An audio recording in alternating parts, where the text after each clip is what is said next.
140 മണ്ഡലങ്ങളിലെയും നവകേരള സദസ്സ് ഇന്ന് പൂർത്തിയാകാനിരിക്കെ വൻ പ്രതിഷേധ മുന്നറിയിപ്പുമായി കോൺഗ്രസ്. മുഖ്യമന്ത്രിക്ക് നേരെ കരിങ്കൊടി വീശിയവരെ ജാമ്യമില്ലാ വകുപ്പ് പ്രകാരം അറസ്റ്റ് ചെയ്തത് ഒരു രാത്രി മുഴുവൻ പാലാരിവട്ടം സംഘർഷഭരിതമാകാൻ കാരണമായി. ജനപ്രതിനിധികൾ ഉൾപ്പെടെയുള്ളവരുടെ നേതൃത്വത്തിൽ കോൺഗ്രസ് പ്രവർത്തകർ 7 മണിക്കൂറോളം പോലീസ് സ്റ്റേഷൻ ഉപരോധിച്ചു. പുലർച്ചെ 1:30 മജിസ്ട്രേറ്റിന് മുന്നിൽ ഹാജരാക്കിയ പ്രവർത്തകർക്ക് ജാമ്യം ലഭിച്ചു. നവകേരള സദസ്സിന് ഇന്ന് അന്ത്യകൂദാശ നൽകുമെന്നാണ് കോൺഗ്രസ് നേതാക്കളുടെ മുന്നറിയിപ്പ്. പാർട്ടിക്കുള്ളിലെ പ്രശ്നങ്ങൾ മറച്ചുപിടിക്കാനാണ് കോൺഗ്രസിന്റെ പ്രതിഷേധമെന്ന് മന്ത്രി PA മുഹമ്മദ് റിയാസ് പറഞ്ഞു. കരിങ്കൊടി പ്രതിഷേധത്തിന് ആരും എതിരല്ല. എന്നാൽ ഇപ്പോൾ നടക്കുന്ന ചാവേർ സമരത്തിനെതിരെ കോൺഗ്രസിനുള്ളിൽ തന്നെ എതിർപ്പുണ്ടെന്ന് മന്ത്രി പറഞ്ഞു. കരിങ്കൊടി പ്രതിഷേധത്തിനൊന്നും ആരും ഇവിടെ എതിരല്ലല്ലോ.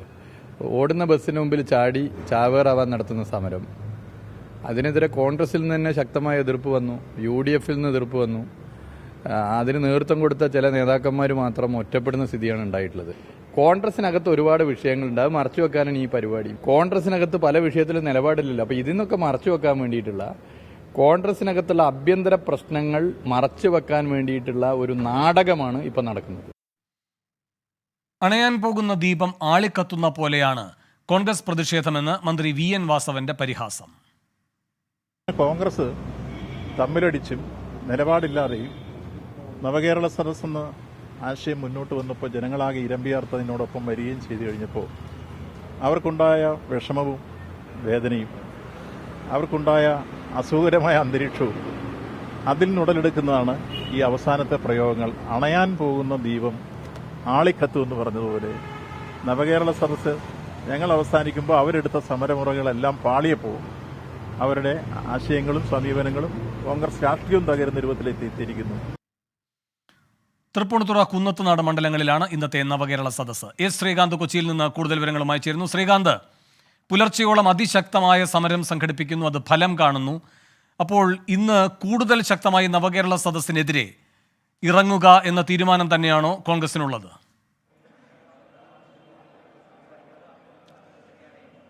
ഇന്ന് നവകേരള സദസ്സിന്റെ സമാപന ദിവസമാണ്. വൈകിട്ട് 3 മണിക്കും 5 മണിക്കുമായാണ് പരിപാടി. കുന്നത്തുനാട്, തൃപ്പൂണിത്തുറ മണ്ഡലങ്ങളിലാണ് ഇന്നത്തെ പരിപാടി നിശ്ചയിച്ചിട്ടുള്ളത്.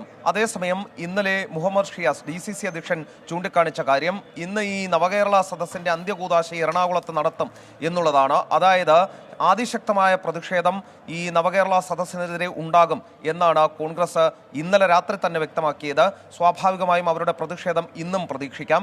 ഇന്നലെ പുലർച്ചെ വരെ ഇന്നലെ രാത്രി തുടങ്ങിയ സമരം, പാലാരിവട്ടം പോലീസ് സ്റ്റേഷൻ മുൻപാകെ ഉണ്ടായ സമരം ഇന്ന് പുലർച്ചെ 4 മണിവരെ നീണ്ടു നിന്നിരുന്നു. ശേഷം കോടതിയിൽ ഹാജരാക്കിയ യൂത്ത് കോൺഗ്രസിന്റെയും KSUവിന്റെയും പ്രവർത്തകർക്ക് ജാമ്യം ലഭിച്ചതോടെയാണ് നേതാക്കളടക്കമുള്ളവർ പിരിഞ്ഞുപോയത്. അത്ര വലിയ സംഘർഷാവസ്ഥ നിലനിന്നു. ഈ അടുത്തെങ്ങും ജില്ലയിൽ, ഇത് പ്രത്യേകിച്ച് ഈ നഗരമേഖലയിലൊന്നും തന്നെ ഇത്ര വലിയ പ്രതിഷേധം കണ്ടിട്ടില്ല. അത്ര വലിയ പ്രക്ഷോഭം, പ്രതിഷേധം ജനപ്രതിനിധികൾ നേരിട്ടിറങ്ങി ഉണ്ടാവുകയും ചെയ്തു.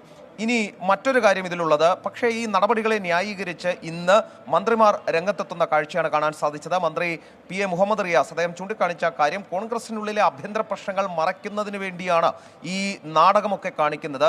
കരിങ്കൊടി പ്രതിഷേധം നടത്തുന്നതിന് ആരും എതിരല്ല, പക്ഷേ ഈ ചാവേർ ആക്രമണ ശൈലി അത് അംഗീകരിക്കാനാകില്ല എന്ന് അദ്ദേഹം ചൂണ്ടിക്കാണിക്കുന്നു.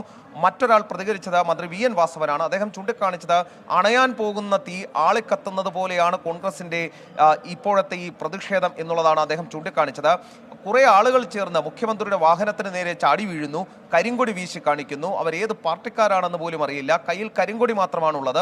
തീവ്രവാദികളാണോ എന്ന് പോലും അറിയില്ല എന്നും അദ്ദേഹം പറഞ്ഞു വെക്കുന്നു. അതായത് ഏതെങ്കിലും തരത്തിൽ പ്രതിഷേധമുണ്ടായാൽ കൃത്യമായി കൈകാര്യം ചെയ്യും എന്ന സന്ദേശം തന്നെയാണ് മന്ത്രിമാരും നൽകുന്നത്. നവകേരള സദസ്സിന്റെ സമാപന ദിവസം, അവസാന ദിവസം എന്തായാലും ഭരണ പ്രതിപക്ഷ പോരിന് വേദിയാകുമെന്ന കാര്യത്തിൽ സംശയം വേണ്ട. S. ശ്രീകാന്താണ് കൊച്ചിയിൽ നിന്ന് വിശദാംശങ്ങൾ നൽകിയത്. നവകേരള സദസ്സിൽ ലഭിച്ച പരാതി പരിഹരിക്കുന്നതിൽ മെല്ലെപ്പോക്ക്. കാസർഗോഡ് ജില്ലയിൽ സർക്കാർ പ്രഖ്യാപിച്ച 45 ദിവസത്തെ കാലാവധി പൂർത്തിയായി. 50% താഴെ പരാതികൾ മാത്രമാണ് പരിഹരിച്ചത്. 4715 പരാതികൾ അന്തിമഘട്ടത്തിലാണെന്നാണ് ജില്ലാ ഭരണകൂടത്തിന്റെ വിശദീകരണം. അരുൺ പൂപ്പറമ്പ കാസർഗോഡ് നിന്ന് ചേരുന്നു കൂടുതൽ വിവരങ്ങളുമായി. അരുൺ, എന്താണ് ഈ പരാതികൾ പരിഹരിക്കുന്നതിലെ മെല്ലെപ്പോക്കിന്റെ കാരണമായി അറിയാൻ കഴിയുന്നത്?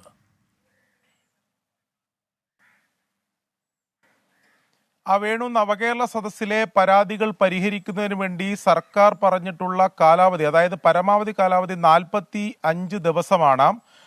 ജില്ലാ തലത്തിൽ വളരെ പെട്ടെന്ന് പരിഹരിക്കാൻ പറ്റുന്ന പരാതികൾ 4 ആഴ്ചക്കുള്ളിൽ പരിഹരിക്കണം, അല്ലാത്തവ 45 ദിവസത്തിനകം പരിഹരിക്കും എന്നതാണ് മുഖ്യമന്ത്രി തന്നെ പ്രഖ്യാപിച്ചത്.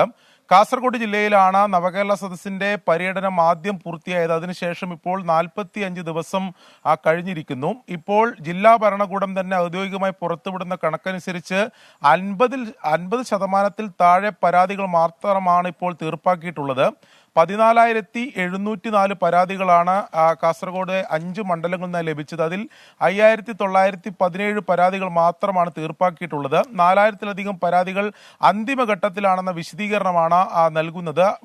അതിവേഗത്തിലുള്ള നടപടികൾ ഇത് പരിഹരിക്കുന്നതിന് വേണ്ടി നടക്കുന്നു എന്നതാണ് ജില്ലാ കളക്ടർ ഉൾപ്പെടെ അറിയിക്കുന്നത്. എന്നാൽ കണക്ക് പുറത്തുവിട്ടപ്പോൾ 5,917 പരാതികൾ, അതിൽ 50% താഴെ പരാതികൾ മാത്രമാണ് ഇപ്പോൾ പൂർത്തീകരിച്ചിട്ടുള്ളത്. ഈ കഴിഞ്ഞ ദിവസം ജില്ലയിലെ അവലോകന യോഗം ഉൾപ്പെടെ നടന്നിരുന്നു. വളരെ പെട്ടെന്ന് അവശേഷിക്കുന്ന പരാതികൾ കൂടി തീർപ്പാക്കുന്നതിനുള്ള നടപടി പൂർത്തീകരിക്കണം എന്നതാണ് ജില്ലാ കളക്ടർ ഇപ്പോൾ വിവിധ വകുപ്പ് പ്രതിനിധികൾക്ക് നിർദ്ദേശം നൽകിയിട്ടുള്ളത്. ആ രീതിയിലുള്ള പ്രവർത്തനങ്ങളാണ് നടന്നു വരുന്നത്. എന്തായാലും സർക്കാർ നേരത്തെ പ്രഖ്യാപിച്ചതനുസരിച്ചുള്ള നടപടികൾ ഉണ്ടായിട്ടില്ല എന്നത് ഈ ഘട്ടത്തിൽ പറയേണ്ടി വരും. കാസർഗോഡ് ജില്ലയിൽ ആണ് ആദ്യ പര്യടനം പൂർത്തീകരിച്ചത്. 45 ദിവസം കഴിയുമ്പോൾ 50% താഴെ മാത്രമാണ് പരാതികൾ പരിഹരിച്ചിട്ടുള്ളത്. മറ്റ് ജില്ലകളിലെ കണക്കുകൾ അടുത്ത ദിവസം തന്നെ പുറത്തു വരും. താരതമ്യേന പരാതികൾ കുറച്ച് ലഭിച്ച ജില്ലകളിൽ ഒന്നാണ് കാസർഗോഡ്. മറ്റ് ജില്ലകളിൽ ഈ കണ്ണൂർ ഉൾപ്പെടെയുള്ള മറ്റ് ജില്ലകളിൽ ഇതിനേക്കാൾ കൂടുതൽ പരാതികൾ ലഭിച്ചിട്ടുണ്ട്. അവിടെ എന്തായിരിക്കും സാഹചര്യം എന്നുള്ളത് വരും ദിവസങ്ങളിൽ അതിന്റെ കണക്കുൾപ്പെടെ പുറത്തു വരും. നിലവിൽ സർക്കാർ പറഞ്ഞതനുസരിച്ചുള്ള അതിവേഗത്തിലുള്ള നടപടികൾ ഉണ്ടായിട്ടില്ല എന്ന് തന്നെ കാസർഗോഡെ കണക്ക് വെച്ച് നമുക്ക് പറഞ്ഞാൽ ആ രീതിയിൽ നമുക്ക് പറയേണ്ടി വരും. വീണോ? അരുൺ പൂപ്പറമ്പയാണ് കാസർഗോഡ് നിന്ന് വിവരങ്ങൾ നൽകിയത്. 24 അഞ്ചിന്റെ വജ്രത്തിളക്കം.